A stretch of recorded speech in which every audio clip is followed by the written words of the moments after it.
What's up, Switches? I'm Jennifer. And I'm Cicero. And this is the Switching Lanes podcast. Today's topic, human trafficking. Slavery still exists, y'all. It is real. According to the National Missing and Unidentified Persons System, each year, over 600,000 individuals go missing. Individuals, not women. That means women, children, men, nobody's safe. No one. And right now, especially the women and children. Especially. Traffickers are really targeting the kids and the women, and mainly the women. Mm-hmm. And the crazy thing about that is, like, I'm starting to notice the news outlets now are starting to focus on it. Right. But I can recall back in 2011, we had a representative from Redemptive Refuge. They came out and spoke to us in our class. I'm a psych, have a degree in psychology, so I was a psych major, and they came out and spoke to our class, and they told us then that Memphis was a major hub for trafficking. Wow. In what year? That was in 2011. Wow. But this is the first time that I can recall it being brought to a forefront here, because typically people thought about the sex trade as prostitution, the women walking up and down Lamar. Right. Walking up and down Third, things like that. But they don't think about the kids that are being taken, because they told us, the reason Memphis is a major hub because we have all these different outlets. We're a major distribution center. Right. We have all these different outlets, and Wolf Chase was one of the biggest spots. Absolutely. For that, because guess what? You're right out of the city. Absolutely. You're right on the interstate, out of the city, right there. Right. So that was one of the biggest spots. And you have kids who are dropped off by their parents, and all too often. Just drop them off and leave them there. Yeah. At the mall. But we're living in different times now. Right. So, kids they're walking home. I saw a little girl walking home from school today, and I wanted to pick her up so bad. But I know things are weird, so I can't just randomly pick up somebody's kid. Please, but I was like, why is this baby walking by herself? Right. And see, that's the thing. When you do see that and okay, it's probably not a good idea for me to pick up somebody else's child without these parents' permission, the other thing that you can do is remain vigilant for that child, for that missing parent. Try to stay nearby with your eyes open, and at least watch the child as far as you can until they get to whatever bus stop or whatever car or whatever home that they're going to, just to keep a good eye out. And that's not just for the children.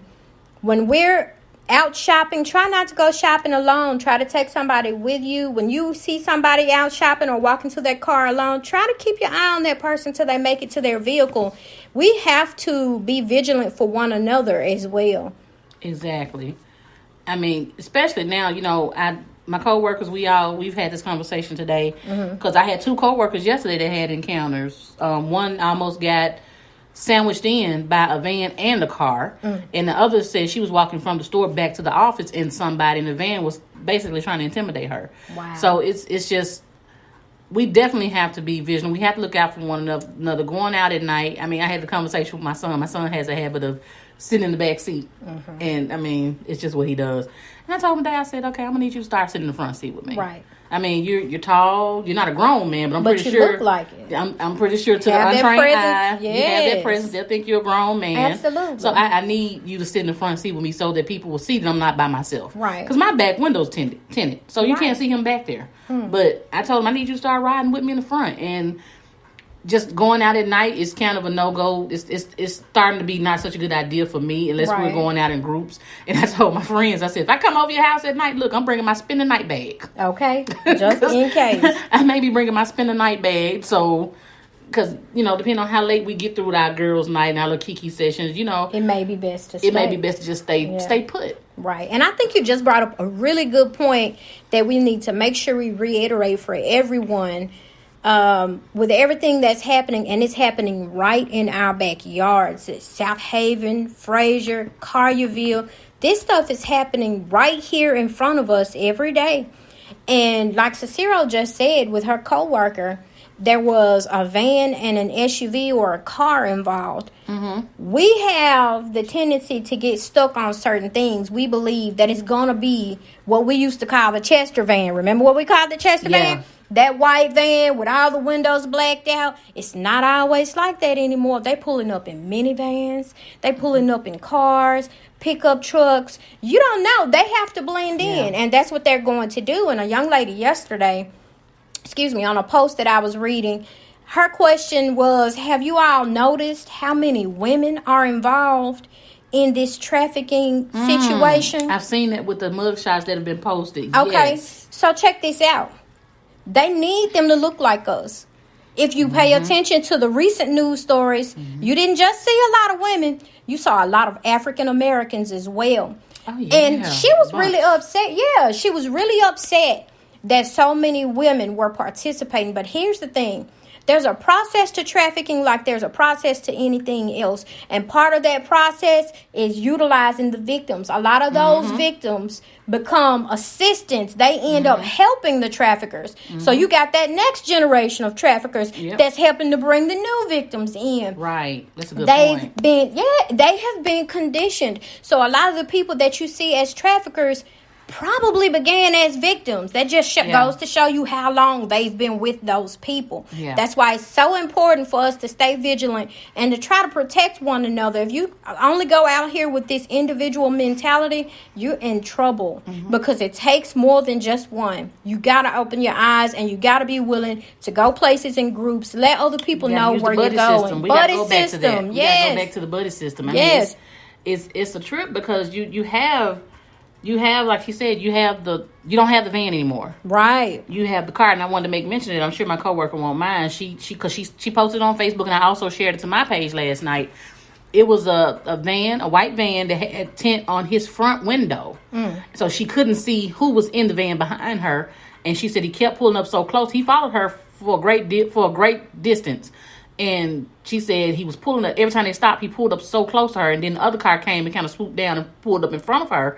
And it was a black Chrysler. She didn't say exactly what kind of. She was trying her best to get a picture when she, got from behind him. Of course, she ended up getting from behind him and swerving out and getting from behind him when the light changed, and then he drove off. Because she said he made it look as if his car had stalled, and he was trying to get her to roll her window down and talk to him, and she wouldn't. And so, but she said it was a black Chrysler, and it was a young black guy. So it's amazing. I mean, it's sad to say there's definitely money in this, and money gonna attract any fool. This is a high dollar industry. That's why you have so many young people in this now. And it's not just the whole victim thing that's that's starting to help, but you got people who are lured in by this money. They think it's gonna be a lot of money.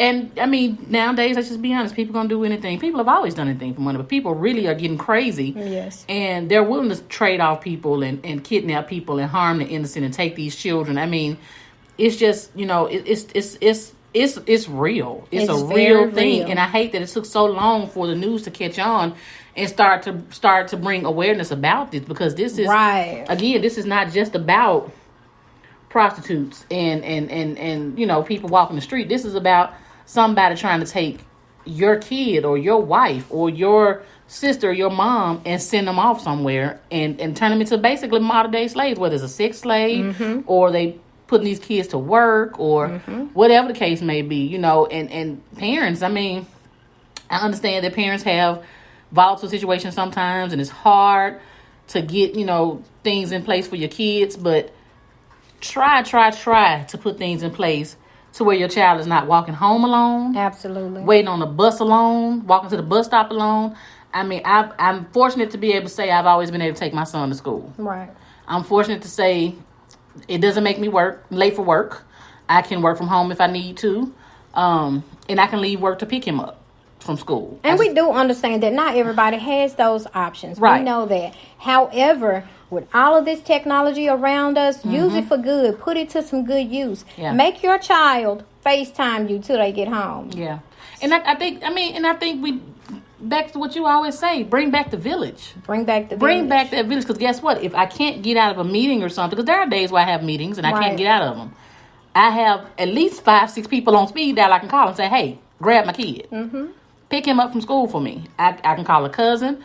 I can call a friend or another friend or hey, his dad, his stepmom. And I have 2 friends that teach at his school. So that's a part of my village. Right. So I definitely think we need to get back to these villages, y'all. We gotta get back to that village, because that's what's going to help us. Take the time to get to know your neighbors. A lot of us, you may live in an area where you don't have a lot of family.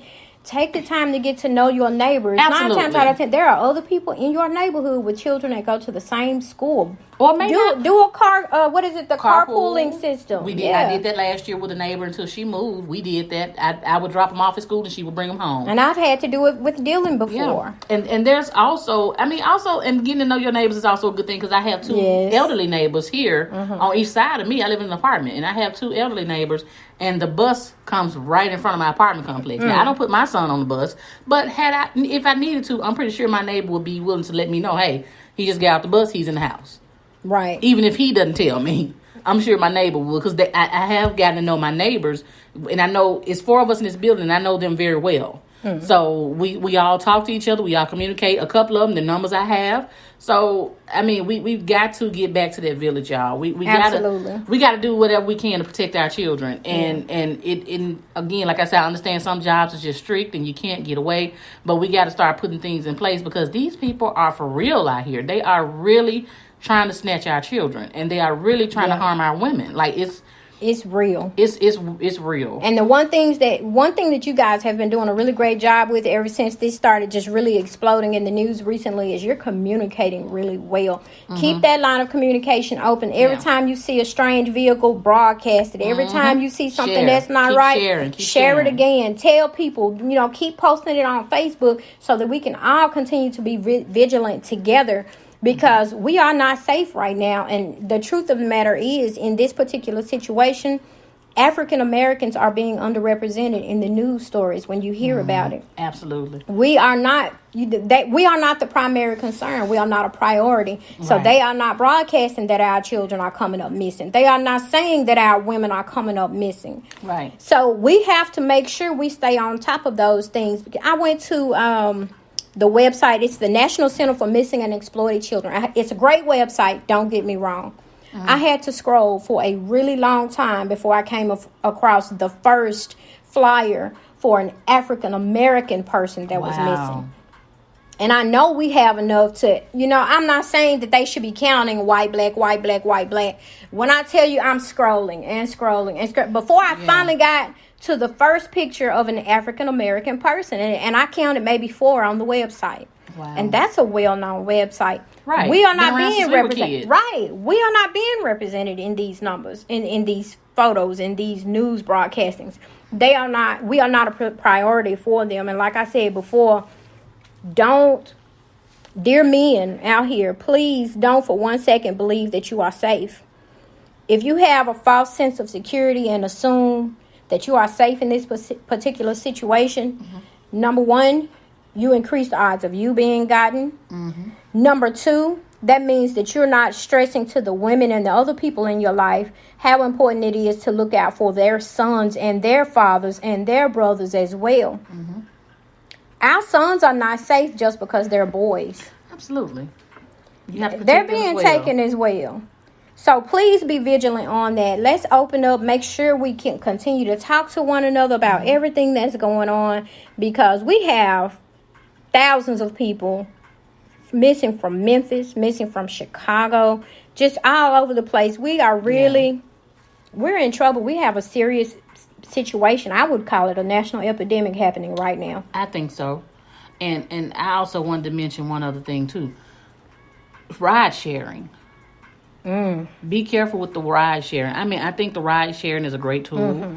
I've used it recently, and I try to be mindful of using it alone. Yes. I've only used it alone like maybe twice, but it's been during daytime hours. However, I know daytime don't stop anything, because I've heard about the young lady a little over a year ago. The young lady here in Memphis said that the guy was trying to take her somewhere, so she had to jump out of the car while it was rolling. Right. So, and I think just last week, a young lady, was it Atlanta or Texas, where the young lady had to jump out of the car? She jumped out of the car and ran. Yeah. So just and the sting that was in Atlanta, I think the sting was in Atlanta, where they arrested all these Lyft drivers. So I'm not saying that the ride share is a bad thing, but I just say be vigilant, be mindful, be careful. They have the reviews, they have the profiles, they have the pictures, and don't do it alone if you can help it. If you don't ride share by yourself. Right, if you're gonna do ride share, do it with someone. Because again, it's been a great tool. When I went out of town, when I was in LA, I didn't have to rent a